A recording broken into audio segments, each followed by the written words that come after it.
mujer de Malón, para restaurar el nombre del difunto sobre su heredad, para que el nombre del muerto no se borre de entre los hermanos y de la puerta de su lugar. Vosotros sois testigos hoy.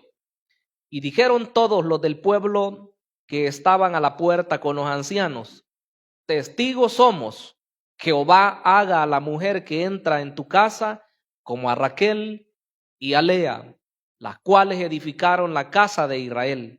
Y tú seas ilustre en Efrata, y seas de renombre en Belén, y sea tu casa como la casa de Fares, el que Tamar dio a luz a Judá, por descendencia que de esa joven te dé Jehová. Oramos al Señor y le decimos: Padre, estás en los cielos, en esta maravillosa hora, Señor, queremos exaltar tu nombre, queremos glorificarte, mi Dios. Queremos pedirte también que seas tú enviando tu palabra, Señor, esa palabra que necesitamos, la palabra que tú conoces, Señor, que es la adecuada para cada una de nuestras necesidades. Mi Dios amado, háblanos al corazón, que nuestro corazón pueda estar abierto y receptivo, Señor, para ese mensaje poderoso que tú envías en esta oportunidad. Gracias, Señor, en Cristo Jesús. Amén. Y todos decimos amén. El tema de hoy se titula Una historia de amor redentor. Una historia de amor redentor. Las historias de amor, hermanos, son bonitas.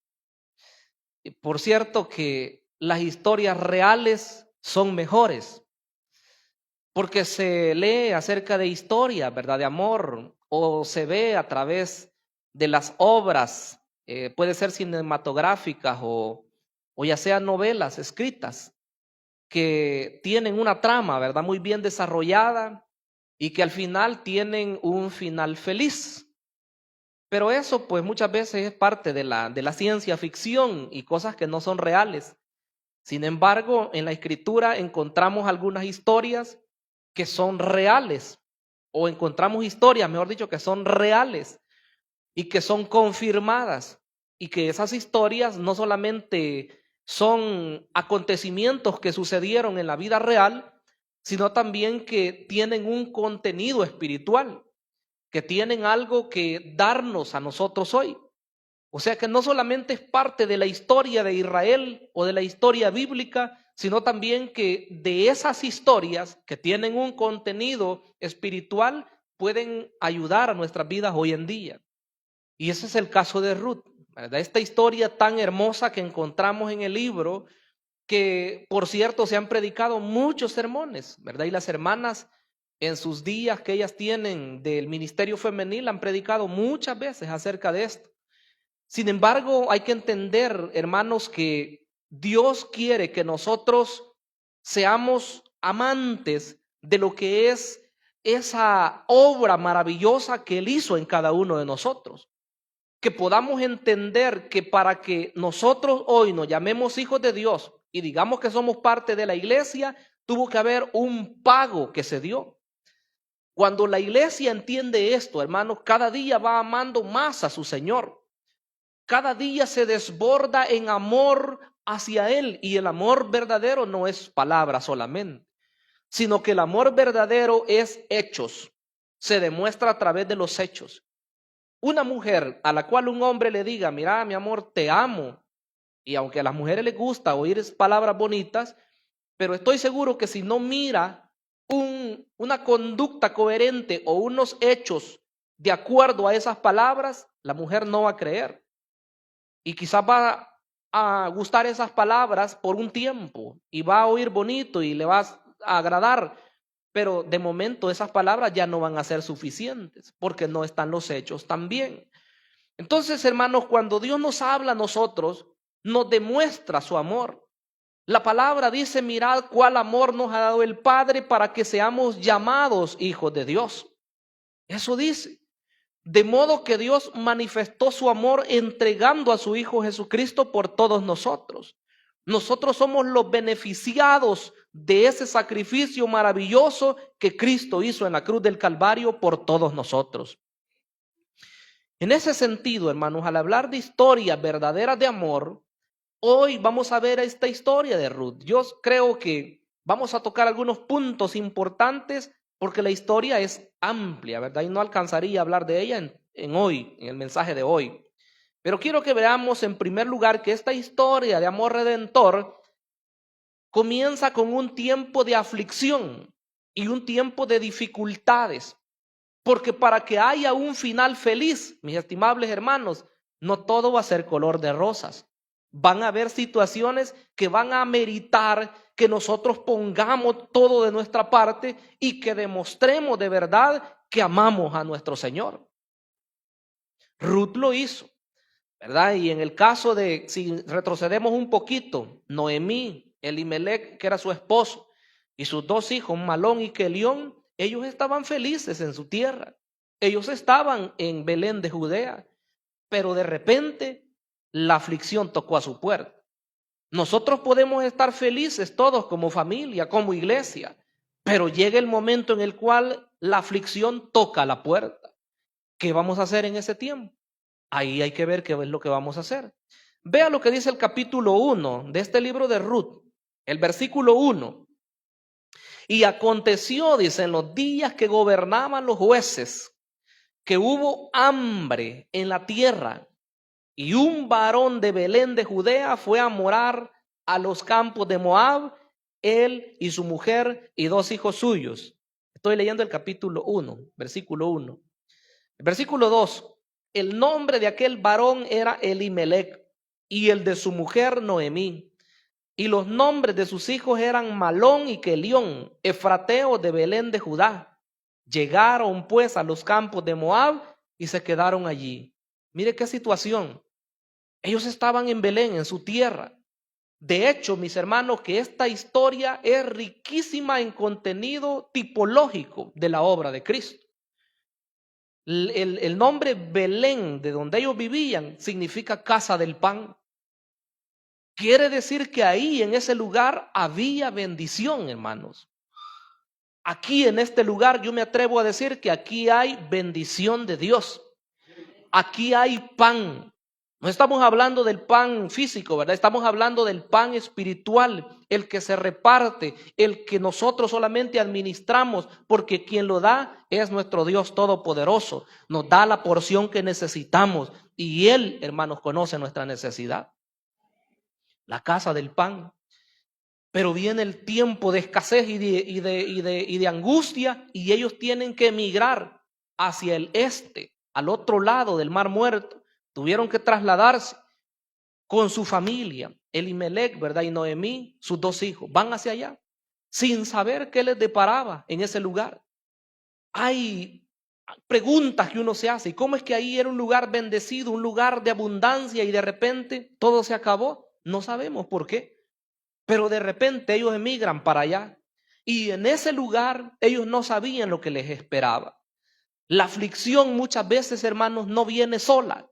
Un problema muchas veces no viene solito. Y con esto no estoy diciéndolo para alarmar a la iglesia, para asustarla.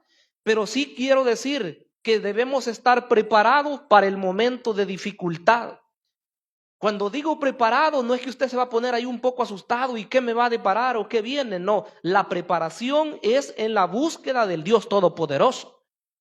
Una persona que ora estará firme. Una persona que esté en la comunión con Dios, cuando venga la adversidad, va a estar firme siempre. De modo, hermanos, que ellos emigraron allá. Estando en ese lugar, ellos no sabían que lo primero que iban a enfrentar era la muerte del padre de familia. El versículo 3 dice que murió Elimelec, marido de Noemí, y quedó ella con sus dos hijos. Qué triste, ¿verdad? Estar buscando una bendición mayor, estar buscando un lugar mejor, un lugar de abundancia, un lugar de comer, pero resulta que encontraron que el padre de familia murió. Si nosotros hoy lo meditamos bien, tenemos que reconocer que falte el cabeza de hogar es una tragedia, hermanos, porque el padre es el que provee y el que da dirección en el hogar. Es difícil. Yo no sé, estas mujeres que viven solas y que o que los maridos no toman el rol protagónico que debe de ser, eso ha de ser triste. Porque la verdad es que Dios ha puesto a los hombres como cabeza del hogar. Esta historia de amor estamos viendo que tiene momentos de dificultad. Y no iba a parar ahí todo. Murió el padre de familia, pero el siguiente versículo dice que también murieron los hijos de Noemí. Y dice el versículo 4, los cuales, dice, tomaron para sí mujeres moabitas. El nombre de la una era Orfa y el nombre de la otra Ruth. Y habitaron allí, mire, 10 años. O sea que el tiempo transcurre rápido, hermanos. El tiempo pasa. Y cuando nos damos cuenta, ya las cosas cambiaron. En ese momento, cuando murió su esposo, el esposo de Noemí, luego mueren sus 2 hijos y ella se queda solita, ¿verdad? Desamparada, solo con sus nueras. Dice el versículo 5 que murieron también Malón y Quelión, y quedando así la mujer desamparada de sus 2 hijos y de su marido. Qué terrible condición, mis hermanos. Ese tiempo nadie se lo espera. Ese tiempo de dificultad, hasta este momento, por cierto, no parece que sea una historia tan de amor, ¿verdad? Por cierto, yo los miro a ustedes ahí bastante pensativos, ¿verdad? No están gozándose porque ese momento de dificultad nadie se ríe. En el tiempo de la muerte nadie está feliz, sino que todos están diciendo, ¿y qué habrá pasado conmigo? ¿Qué habré hecho malo para que me ocurriera todo esto? ¿Será que estoy desamparado de Dios? ¿Ya no estoy en su voluntad? ¿O qué pasará conmigo? Se hace varias preguntas la persona. Pero hermanos, yo quiero decirles en esta mañana que aún en el peor tiempo de adversidad, Dios sigue estando en su lugar. Dios sigue siendo Dios. Y aunque parezca que ha perdido el control, quiero decirles que Dios sigue siendo el Rey. Él es el Rey de Reyes y el Señor de los Señores. Bendito y alabado sea su poderoso nombre. Dije que esta historia es bastante tipológica. El nombre Elimelech significa mi Dios es Rey. Quiere decir que aunque Noemí se había quedado sin su esposo, aunque Noemí se había quedado sin sus 2 hijos, quiere decir que a pesar de eso, ella seguía contando con el Rey eterno, el Dios todopoderoso, que jamás la iba a abandonar y que más adelante ella iba a ver la bendición. Entonces, al parecer estaba ya sin ninguna esperanza, pero la segunda parte del mensaje de hoy habla de un rayo de esperanza, un rayo de luz. Pudiéramos decir nosotros que en esta historia de amor que parece como que ya tiene su fin y su fin iba a ser catastrófico, de repente como que hay allá en el horizonte una pequeña luz, como alguien que ve en un túnel, ¿verdad? Muy oscuro y que es de muchos metros, pero al final de repente se logra ver una pequeña luz. Así pasó con Noemí. En el versículo número 6 de este capítulo 1 dice que entonces se levantó con sus nueras, ya estaba sola, y regresó, dice, de los campos de Moab. Mire, aquí está algo interesante, porque oyó en el campo de Moab que Jehová había visitado a su pueblo para darles pan. El corazón de esta mujer desolado y triste y desamparado, acongojado, y todas las palabras que pudiéramos hablar de desdicha, yo me imagino que en ese momento ha de haber saltado. En ese momento ha de haber su mente como cambiado de cierto modo al saber que podía haber una restauración. Porque para nosotros hoy no se entiende mucho, pero en el tiempo de ellos, el saber que su pueblo estaba siendo bendecido, para ellos significaba el poder volver a tener lo que habían perdido. Porque esta historia, hermanos, de amor redentor nos habla acerca de salvación. No nos habla de derrota solamente, no nos habla de problemas, de dificultades. Esta historia de amor redentor nos habla a nosotros del plan maravilloso que Él tiene para con sus hijos. Si Él pudo hacer algo hermoso con la vida de esta mujer a través de una extranjera que era Ruth, ¿cómo no podrá hacerlo con nosotros? Ese pueblo extranjero, hermanos, llamada la iglesia del Señor, que fue tomada de la gentilidad, hoy hermanos, lo estamos viendo que es como un tipo, o más bien Ruth era como un tipo de lo que es la iglesia hoy. Mire qué hermoso, ella piensa y dice, Dios ha visitado a mi pueblo, lo que voy a hacer es que vamos a movilizarnos, vamos a salir de este lugar, vamos a encaminarnos a Belén. Y toma esa firme decisión. Estoy seguro que ella estaba pensando que iba a llegar solita. Y por eso les dice a sus nueras, ustedes ya cumplieron con su papel, ya mis hijos ya están muertos, ustedes váyanse para sus pueblos, váyanse para sus dioses y que Dios les pague a ustedes conforme lo que ustedes hicieron conmigo y con los muertos, refiriéndose a sus hijos. Entonces, hubo una que cuando Noemí, le dice eso, ella decide irse para sus dioses, para su pueblo, para su tierra. Pero la otra, que es Ruth, ella decide ser fiel a su suegra. Por cierto, algún día hay que predicar de la suegra, ¿verdad? Porque la gente habla solo mal de las suegras. Pero esta suegra era calidad. Y esa nuera era más calidad todavía. Una buena relación que tenían. Y en el versículo 16 de este capítulo 1, mire lo que dijo ella. Ruth responde y le dice, no me ruegues que te deje y que me aparte de ti, porque a donde quiera que tú fueres, iré yo, y donde quiera que viviere, viviré. Tu pueblo será mi pueblo y tu Dios será mi Dios. Hermanos, esa decisión que tomó esa mujer no era de Noemí. Esa decisión marcó el rumbo de su vida para siempre. Y quiero decirles que esa decisión afectó no solamente su vida para bien, sino que afectó la vida de su descendencia también. La decisión que usted y yo tomemos hoy en día va a repercutir en nuestros hijos. Si se toma una decisión mala, va a afectar a nuestros hijos. Pero si tomamos una decisión correcta, yo le aseguro que en el tiempo futuro nuestros hijos van a recibir esa bendición también. Me agrada ver familias, hermanos, que son ya a veces una tercera generación de cristianos. Ya sus antepasados lo fueron, abuelos, luego padres, luego hijos. Y qué bueno que esa línea siga igual. ¿Por qué? Porque nosotros no estamos para traer maldición a la familia, no estamos para traer desolación, llanto, quebranto. Estamos para establecer el reino de Jesucristo en la familia y que Dios se glorifique, hermanos, en la familia representada de esta congregación. ¿Cuántos decimos amén, hermanos? ¿Cuántos vamos a poner de nuestra parte para que nuestras familias futuras sean bendecidas? Ruth lo hizo y dice, no, yo voy a ir contigo. Tu pueblo va a ser mi pueblo y tu Dios va a ser mi Dios. Y el siguiente versículo dice, solo la muerte va a ser separación entre nosotras dos.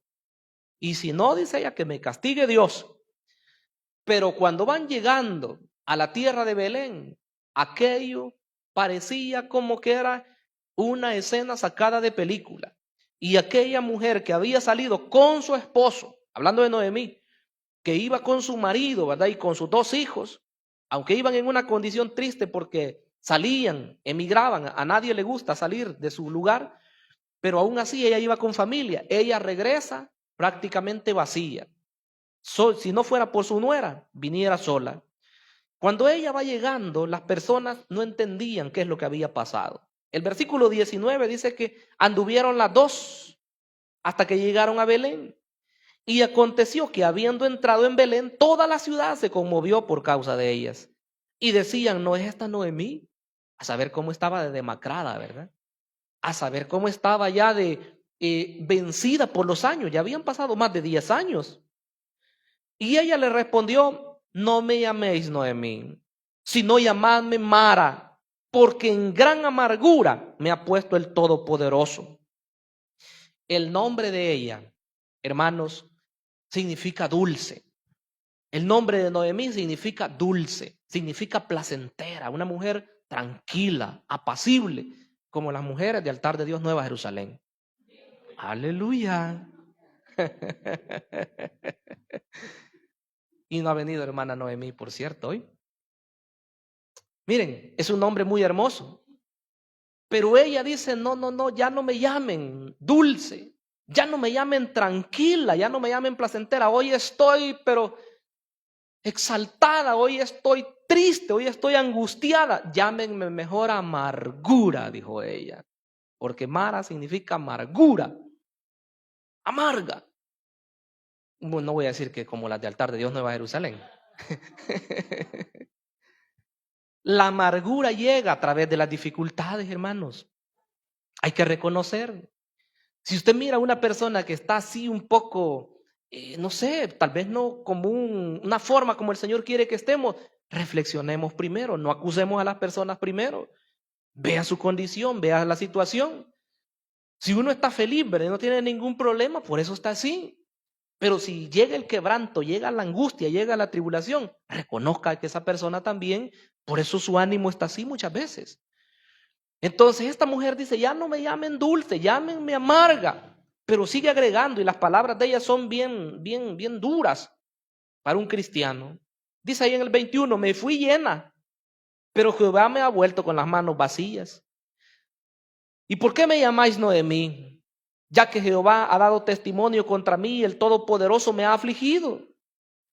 Así volvió Noemí y Ruth la Moabita, su nuera con ella, volvió de los campos de Moab y llegaron a Belén al comienzo de la siega de la cebada. Ahí comienza una nueva historia. Esa mujer que viene llegando solo con su nuera y dice, ya no soy feliz, hoy estoy en amargura. Ella no sabía que lo que le esperaba ahí era algo mucho mejor todavía. Era la bendición de Dios que le estaba esperando para tocar a su puerta. En la tercera parte del mensaje, que quiero tocarla rápido porque me quiero detener en la parte 4, esta habla acerca de un tiempo de preparación. En la historia de amor redentor hay un tiempo de preparación. Así como las novias, ¿verdad? No hoy conocieron al joven y mañana se presentan en bodas, no es así, sino que hay un tiempo, ¿verdad? Y cuando algo es serio, hacen un trato, ¿verdad? La joven y el jovencito dicen, bueno, nos vamos a casar, pero en tanto tiempo. Incluso pueden establecer una relación de noviazgo, pero ellos están estudiando, ellos se están preparando. En el tiempo que nos graduemos, entonces nos vamos a casar, pueden decir. Pueden establecer tiempos. Entonces, lo mismo en este caso, el tiempo de preparación estaba ya por comenzar. En el capítulo 2 dice que Noemí llegó. Tenía Noemí un pariente de su marido. El nombre era un hombre rico de familia. Era de la familia de Elimelech, el cual se llamaba Booz. Booz, se llamaba ese hombre.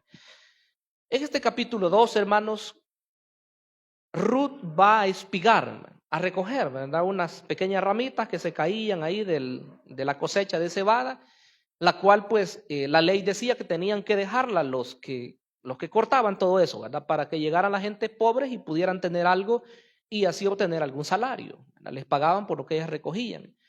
Entonces ella llega a ese lugar y, por cierto, se dan cuenta que era de un pariente, ¿verdad? De un familiar, ya cuando le informa a Noemí. En ese capítulo 3 está todo ese contexto. El capítulo 2. El capítulo 3 ya nos habla un poquito acerca de que se está preparando lo que es el matrimonio de Ruth con Booz. Noemí, por cierto, la instruye bien a Ruth, ¿verdad? Y aquí quiero decir algo. Hay una costumbre acá que se practicaba que al parecer pues parece muy morbosa, ¿verdad? Y una persona que conoce mucho de las escrituras en una oportunidad mencionó algo y a mí pues no me convenció, no me pareció. Porque esta historia se presta como para hacer ver que la mujer era una cualquiera, ¿verdad? Que ella se le fue a ofrecer a Booz, hablo de Ruth, porque de noche tenía que llegar ella, ¿verdad? Y observar dónde se quedaba a dormir Booz y luego pues ella acostarse con él, descubrirle los pies y quedarse a dormir ahí, a los pies de él. Era parte de costumbres que ellos tenían en ese lugar. Y luego pues el hombre la descubre ahí y le dice, bien has hecho, porque él sabía de esa costumbre. Bien has hecho, le dice, no has ido en pos de los jóvenes, sino que has venido a mí. Él era un viejo ya. Con esto no estamos diciendo que que las jóvenes se vayan a casar con ancianos, ¿verdad? O ancianitas con jovencitos, porque a veces se desacostumbre. Pero lo cierto es que el hombre este era mayor que ella, ¿verdad? Y al final, pues, le informa a Noemí lo que ha pasado y le dice, hice como tú me mandaste. Y ahí ya solo era cuestión de tiempo nada más. Todo se estaba preparando y al final el hombre le dice, hay un pariente más cercano que yo, porque el pariente cercano era el que tenía que redimir a la persona que estaba en pobreza, a la que había perdido todas sus posesiones, su tierra, su casa podría ser, su familia, y si la persona misma se había vendido como esclavo, tenía que haber un pariente redentor, así se llamaba, que pagaba por todo eso. Y aparte de eso tenía que casarse con la viuda. Esa era parte del Goel en hebreo, que quiere decir el pariente redentor. Así, en esa forma paso a la parte cuarta, que es la que quiero enfocarme. Boaz se casa con Ruth en el capítulo 4. Ahí está el Goel, ese pariente redentor, el que tenía el poder para redimir, el que tenía el deseo de hacerlo, pero que había otro más cerca. Él le dice, si el otro no lo hace, yo lo voy a hacer, le dice. Porque él de seguro que le había gustado la muchacha, ¿verdad? Desde que la vio espigando ahí, muy diligente, porque era una joven activa, ¿verdad? No era una joven dejadita, ¿verdad? Bueno, pero eso es para consejería matrimonial. Lo vamos a dejar. Entonces la ve. Pero en este capítulo 4, es lo que leíamos al principio, vea lo que dice entonces. Llama a ese fulano, y ni siquiera el nombre dice, porque no era una persona importante. Capítulo 4, versículo 1. Booz subió a la puerta. Ahí se resolvían los asuntos. No habían tribunales como hoy. Allí, y he aquí pasaba aquel pariente de quien Booz había hablado. Y le dijo, fulano, ya me hizo recordar el campo, hermanos. Mis familiares les da risa cuando yo les cuento, y más cuando ellos oyen, a veces que vamos allá al cantón. ¡Hoy! No le dicen a uno, ¿verdad? Buenos días, buenas tardes primero, sino que ¡hoy! Y usted sí sabe de eso, tiene que decirle ¡hoy! También. ¿Verdad, hermano Elías? ¡Hoy! ¡Hoy, primo! Dicen otro, hermano. Entonces vos le dices, fulano, ven acá y siéntate. Y él vino y se sentó. Entonces él tomó a 10 varones de los ancianos de la ciudad y dijo, sentaos aquí, y ellos se sentaron. Luego dijo al pariente, Noemí ha vuelto del campo, que ha vuelto del campo de Moab, vende una parte de sus tierras que tuvo nuestro hermano Elimelec. Ahí se puso alegre el otro. Y mire, y yo decidí hacértelo saber y decirte que la compres en presencia de estos que están aquí sentados y de los ancianos de mi pueblo. Si tú quieres redimir, redime. Y si no quieres redimir, decláramelo para que yo lo sepa. Porque no hay otro que redima sino tú y yo después de ti. Y él respondió, yo redimiré. Alegre, ¿verdad? Porque él iba a comprar esas tierras y se iba a quedar con ellas, según él. O no sé si se estaba olvidando de la ley lo que decía, porque ellos eran israelitas. Nosotros hasta ahí entendemos que solo iba a comprar las tierras y eran de él. Pero esa era una de las obligaciones nomás del pariente redentor. Lo que él no sabía, que lo que seguía era que esa tierra, parte de esa tierra, él tenía que dársela al primer hijo que le iba a nacer. Y el primer hijo que iba a nacer de su matrimonio con Ruth no iba a ser de él, sino que iba a ser un hijo de Elimelec para levantar la descendencia al que había muerto. Le tenía que dar parte de la tierra y como número 3 tenía que casarse con la mujer. Y él dijo, no, dijo, si es así, dijo, lo voy a parafrasear. Si es así, mejor no, dijo después. Entonces replicó Booz, dice el versículo 5, el mismo día que compres las tierras de mano de Noemí, debes tomar también a Ruth la moabita, mujer del difunto, para que restaures el nombre del muerto sobre su posesión. Oiga lo que le dijo. Y respondió el pariente, allá arriba había dicho, yo redimiré, ¿verdad? Y aquí, ¿qué dijo él? Y respondió el pariente, no puedo redimir para mí, no sea que dañe mi heredad. Redime tú usando de mi derecho, porque yo no podré redimir. Y el versículo 7, que es lo que leíamos, es parte de la ley que ellos practicaban. Dice que se quitaban un zapato Y aquí es un poquito más suave todavía, porque en la ley decía que tenía que quitarse el zapato y tenía que dárselo a la otra persona, pero le ponían un dicho, un calificativo. Esta es la casa del descalzado, como causa de un juicio porque no había querido levantar descendencia a su hermano muerto. Como quien dice, no le importaba su familia, a él le interesaba solamente sus posesiones. Entonces, hicieron ese trato y viene él y redime. Él se casa con Ruth, ¿verdad? Dice él que él va a hacer. Él juramenta a todos los ancianos y ya luego se casan. Había ya desde aquel tiempo, dice, una costumbre en Israel tocante a la redención y al contrato, que para la confirmación de cualquier negocio, el uno se quitaba el zapato y lo daba a su compañero. Y esto servía por testimonio a Israel. Entonces el pariente dijo a vos, tómalo tú, y se quitó el zapato. Y ahí viene la declaración de vos. Y vos dijo a los ancianos y a todo el pueblo, vosotros sois testigos hoy de que he adquirido de mano de Noemí todo lo que fue de Elimelec y todo lo que fue de Kelión y de Malón, y que también tomo por mi mujer a Ruth la Moabita, mujer de Malón, para restaurar el nombre del difunto sobre su heredad, para que el nombre del muerto no se borre de sus hermanos y de la puerta de su lugar. Vosotros sois testigos hoy, dice él. Y hasta ahí me detengo porque ya leí bastante. Entonces, este hombre restaura todas las cosas. Lo que había perdido Elimelec, lo que había perdido Noemí, lo que habían perdido sus hijos, hoy este hombre lo está comprando. Era alguien que tenía el poder para hacerlo. Lo va a devolver al primer hijo que va a tener, ¿verdad? Y a Ruth, ¿verdad? Y en este caso, ellos van a levantar nuevamente descendencia. El primer hijo que tengan será el dueño de eso. ¿Qué lecciones nosotros tomamos hoy de esto? Porque esto es importante decirlo. Dije al principio que no es solo una historia de amor, ¿verdad? Del antiguo, del pasado. Es una historia que ilustra el amor de Dios por su pueblo. Nosotros, la iglesia del Señor. Cuando el ser humano está perdido, está descarriado, está sin ninguna esperanza, sin poder pagar algo por su rescate, tenía que haber alguien que pudiera hacerlo y alguien que quisiera hacerlo. Y ese alguien es nuestro amado Señor Jesucristo, hermanos.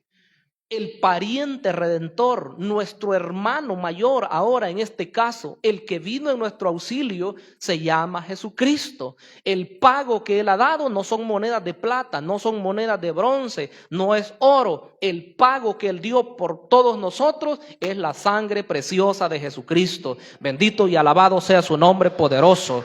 Dele alabanza a Cristo Jesús. Hay tantos pasajes, hermanos, de los que podemos hablar. Juan 3:16, que resume el evangelio, dice: porque de tal manera amó Dios al mundo que dio a su Hijo unigénito para que todo aquel que en él cree no se pierda, mas tenga la vida eterna. ¿Qué podíamos hacer nosotros? Cuando una persona era vendido como esclavo, ya no podía hacer nada. Ya él ni siquiera podía redimirse así solo, tenía que haber alguien más. Por causa del tiempo no he leído los pasajes, pero usted puede anotarlo si quiere. Ahí en el Levíticos capítulo número 25, versículos 25 al 28, habla de lo que se tenía que hacer cuando una persona empobrecía. En los versículos 47 al 49 también habla de cómo se tenía que ayudar a esa gente que había quedado en pobreza. Y en el Deuteronomio 25, del 5 al 8, habla de cómo tenían que hacer para levantarle la descendencia al hermano que había muerto. Podía ser un hermano o un familiar. Esa ley se llamaba la ley del levirato. El hermano, ¿cómo lo explico de una mejor manera? Estaba casada una mujer con un hombre, pero de repente moría el hombre. Entonces, la mujer viuda no tenía que casarse con alguien de afuera, tenía que casarse con el hermano siguiente. Y este tenía que levantarle descendencia a su hermano. El primer hijo que les nacía no era hijo de él, era hijo del que había muerto. Y muchos no querían hacer eso. Y entonces cuando alguien no quería hacer eso, la mujer tenía que encararlo delante de los ancianos y escupirle la cara. Eso es lo que me faltaba decir. Le quitaba el zapato, se quedaba descalzo el hombre y le escupía en la cara para hacer ver que esa persona era indigna prácticamente, que no amaba a la familia.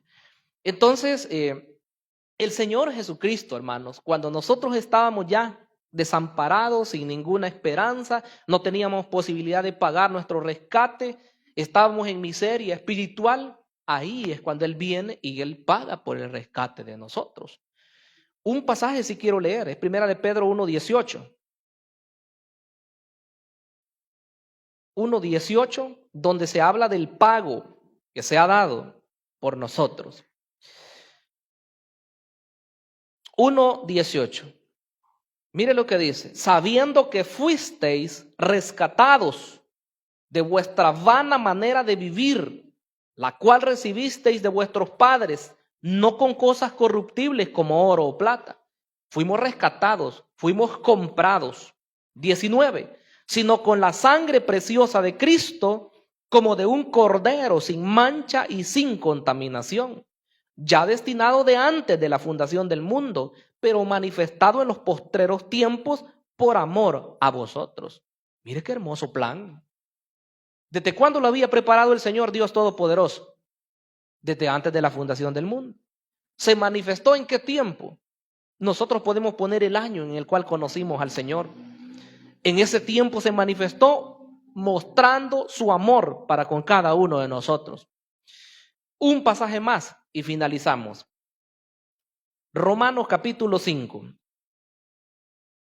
Romanos capítulo número 5. Esto me impacta en extremo, hermanos. Dice el versículo 6.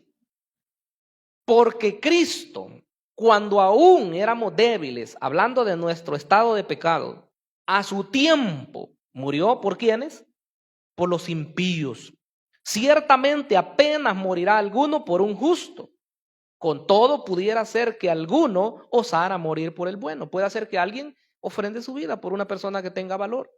Un padre por un hijo por un padre, o alguien por un familiar. Pero mire el amor de Dios. Versículo 8. Mas Dios muestra su amor para con nosotros en que siendo aún pecadores, Cristo murió por nosotros. Ese es el tremendo amor de Dios, hermanos. No esperó verle a usted bien vestidito y bien vestidita, limpio y con boca, con un lenguaje bien pulido como lo tienen hoy. Nos oyó desbocados, nos vio sucios, nos vio inmundos, nos vio pecadores, homicidas algunos, adúlteros otros, fornicarios otros, borrachos otros, idólatras otros, afeminados otros, habladores, maldicientes, todo eso éramos. Y dice que aunque éramos pecadores, Cristo murió por nosotros. Es grande, hermanos, el amor de Dios y merece que nosotros exaltemos su poderoso nombre en esta mañana por todo lo que Él ha hecho. Bendigamos su nombre, hermanos, y no nos olvidemos de que tenemos una deuda y esa deuda difícil pagarla. Ni siquiera debemos intentar pagarla. Es más, nunca digamos nosotros, yo aunque sea con una alabanza le voy a pagar. Aquí no lo oigo, ¿verdad? Pero hay personas que así dicen, aunque sea con una alabanza. No, si yo lo dije en una oportunidad, ni sé que prediquen 1000 sermones, 1,000,000 de sermones. Eso no puede pagar lo que el Señor hizo. Le servimos por amor. Y todo lo que hacemos no es porque, ay, ¿qué va a pasar conmigo? O, bueno, Dios nos va a pagar, eso dice la Biblia. Pero quiero decirles algo, ya nos pagó. Ya nos pagó. Entonces lo que viene es extra, es como un bono, ¿verdad? En las empresas o en las instituciones de gobierno hay un pago normal, pero algo viene extra y eso se le llama un bono, algo que es extra al pago normal. Así que nuestro Dios, hermanos, ha hecho grandes cosas por nosotros. Vamos a orar, incline su rostro y le decimos: Padre amado que estás en los cielos, queremos, Señor, darte el honor, darte la gloria a ti. Pues tú, mi amado Dios, nos has amado con un amor eterno.